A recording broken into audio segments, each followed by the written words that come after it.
श्री शिवाय नमस्तुभ्यम दोस्तों। आप सभी लोग जानते हैं कि 17 अप्रैल 2024 को है रामनवमी, मतलब भगवान राम जी का जन्मोत्सव है। यह दिन बहुत ही ज्यादा खास है क्योंकि इस दिन भगवान राम जी का जन्मोत्सव है और अयोध्या में भगवान राम जी का जन्मोत्सव भी पहली बार 500 सालों बाद मनाया जा रहा है। इसलिए दोस्तों, आप लोगों को इस दिन एक लाल फूल और एक सफेद फूल वाला उपाय जरूर करना चाहिए, क्योंकि इसे एक उपाय को करने से आपकी जो भी मनोकामना होगी वह पूर्ण जरूर होगी। आपके जीवन में जो भी दिक्कत परेशानी चल रही होगी वह भी दूर होगी। इसीलिए दोस्तों, हम समझते हैं कि यह एक लाल फूल और एक सफेद फूल वाला उपाय आपको कैसे करना है। सबसे पहले दोस्तों, हम यह समझते हैं कि यह एक लाल फूल और एक सफेद फूल वाला उपाय आखिर करना किसको है, किस समय करना है, कहां पर करना है और इस उपाय को करने की विधि क्या है। तो देखिए, सबसे पहली चीज यह है कि इस उपाय को करना किसको है। तो देखिए, घर में से जो भी एक बड़ा सदस्य हो, विशेष रूप से घर की जो बड़ी माताएं बहनें हो, उन माता बहनों में से कोई भी एक माता बहन इस वाले उपाय को कर सकती है, क्योंकि घर की माताएं बहनें घर की लक्ष्मी होती हैं और जब घर की लक्ष्मी कोई उपाय करती है तो उसका फल हमें बहुत ही जल्दी और बहुत बड़ा होकर मिलता है। इसीलिए यह उपाय घर की माता बहनों को ही करना है। इसके बाद में यह उपाय आप लोगों को किस समय करना है। तो देखो, इस उपाय को आप सुबह के समय भी कर सकते हो और शाम के समय भी कर सकते हो।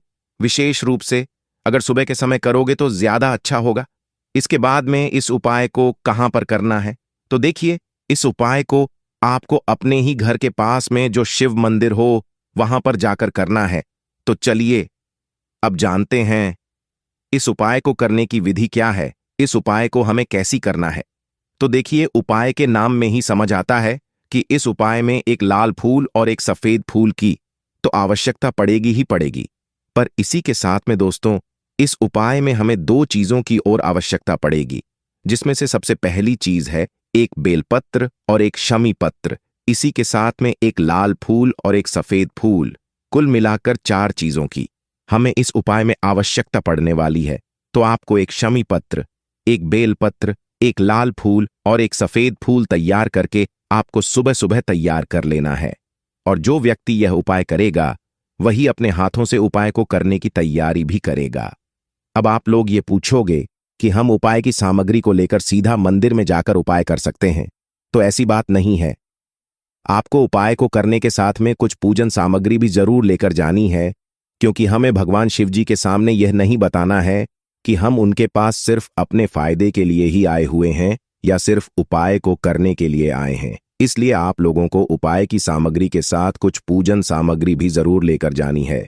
जैसे कि अगर आप इस उपाय को सुबह के समय कर रहे हो तो कम से कम 1 लोटा जल अपने साथ में जरूर लेकर जाना। बाकी अगर आप लोग 1 लोटा जल के साथ में और भी पूजन सामग्री लेकर जाना चाहो तो वह लेकर जा सकते हो। और जो लोग प्रतिदिन मंदिर जाते हैं और पूजन सामग्री लेकर जाते हैं, उनके लिए कोई अलग से बात नहीं है।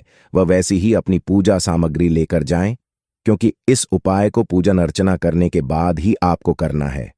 इसी के साथ में दोस्तों, अगर आप इसी उपाय को शाम के समय कर रहे हो तो आप लोगों को शाम के समय जल लेकर नहीं जाना है। इस समय आप लोगों को एक घी का दीपक लेकर जाना है, क्योंकि शाम के समय जल नहीं चढ़ाया जाता है। जो घी का दीपक आप लेकर जाएंगे वह आटे का होना चाहिए, गोल बत्ती और शुद्ध देसी गाय का घी का होना चाहिए। इस बात का आपको ध्यान रखना है।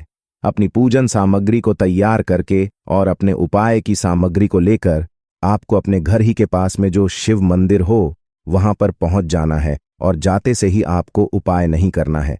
पहले आपको अपनी पूजन अर्चना करना है, मतलब पहले भगवान शिव जी के दर्शन करना है, उनको धोख देना है। उसके बाद में जो भी आपकी पूजन सामग्री है, जैसे 1 लोटा जल लेकर आए हैं तो वह चढ़ा दें। इसके अलावा जो भी पूजन सामग्री है वह पूजन सामग्री भी समर्पित कर दें। उसके बाद में आप शिवलिंग के पास में बैठकर इस वाले उपाय को शुरू कर सकते हैं। वहीं अगर बात करें शाम के समय की, प्रदोष काल की, तो उसे समय सबसे पहले जाकर आपको अपना वह दीपक जलाना है, वह भी अपनी माचिस से। जो आप अपने घर से लेकर आएंगे उसे माचिस से उसे दीपक को जलाकर शिवलिंग के पास में रख दीजिए। इतना पास में मत रखना कि भगवान शिव जी को आंच लगे, थोड़ा दूरी बनाकर ही रखना। जैसे ही आप दीपक रख देते हैं, उसके बाद में शिवलिंग के पास में कहीं पर भी बैठकर आप लोग अपना ये वाला उपाय को शुरू कर सकते हैं। अब सुबह या शाम जब भी आप इस उपाय कुछ कर रहे हो तो उसे समय सबसे पहले आपको अपनी उपाय की सामग्री को निकाल कर रख लेना है। सबसे पहले आपके पास 4 सामग्री हैं। 1 बेलपत्र, एक शमी पत्र, एक लाल फूल और एक सफेद फूल। इसमें से सबसे पहले आपको बेलपत्र ही चढ़ानी है। उससे पहले आपको यह समझना होगा कि यह चारों सामग्री हमें कहां पर चढ़ानी है। तो देखो, सबसे पहले आप लोग शिवलिंग के ऊपर एक स्थान का पता कर लो जो कि माता अशोक सुंदरी जी का स्थान है। यह स्थान जलधारी के बिल्कुल बीचों बीच में होता है। अगर आपको नहीं पता चले तो आप किसी से पूछ भी सकते हैं। तो आपको इन सामग्रियों को वहीं पर समर्पित करना है। सबसे पहले अपनी एक बेलपत्र उठा लीजिए। उस बेलपत्र को आप माता अशोक सुंदरी जी वाले स्थान पर समर्पित करिए। उसे बेलपत्र की डंडी का मुख जलधारी की तरफ होना चाहिए। बीच वाली बड़ी पट्टी का मुख शिवलिंग की तरफ होना चाहिए। इस प्रकार से आपको इस बेलपत्र को समर्पित कर देना है। दूसरे नंबर पर आपको वह शमी पत्र उठाना है। उसे शमी पत्र को भी आपको इसी माता अशोक सुंदरी जी वाले स्थान पर इस बेलपत्र के ऊपर आपको समर्पित कर देना है। डंडी वाला भाग पीछे की तरफ जलधारी की तरफ हो और पट्टी वाला भाग शिवलिंग की तरफ हो। इसी प्रकार से तीसरे नंबर की जो चीज है, एक लाल फूल, उस लाल फूल को उठाना है और इसे भी आपको माता अशोक सुंदरी जी वाले स्थान पर समर्पित करना है। फूलों का जो खिला हुआ भाग होगा वह शिवलिंग की तरफ होगा। फूल के पीछे का भाग जलधारी की तरफ होगा। इसके बाद में आखिरी में एक सफेद फूल बचेगा। जी, सफेद फूल को भी आपको माता अशोक सुंदरी वाले स्थान पर समर्पित करना है। फूलों का खिला हुआ भाग शिवलिंग की तरफ होगा और डंडी वाला भाग पीछे की तरफ होगा।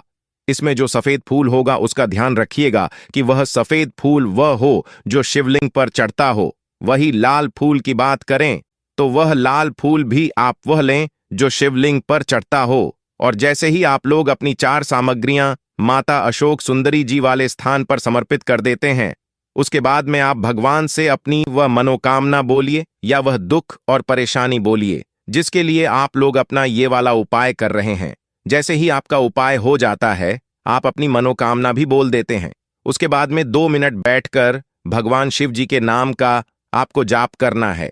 जैसे ही जाप करते हैं, उसके बाद में भगवान से हाथ जोड़कर प्रार्थना करके उनको धोख देकर आपको मंदिर से उठ जाना है और अपने घर पर आ जाना है। इसके साथ ही एक लाल फूल और एक सफेद फूल वाला उपाय यहां पर पूरा हो जाता है। इस उपाय को आप अपने घर की सुख और शांति के लिए भी कर सकते हैं, अपने घर में धन संपदा को बढ़ाने के लिए भी कर सकते हैं और अपनी मनोकामना को पूर्ण करने के लिए भी कर सकते हैं।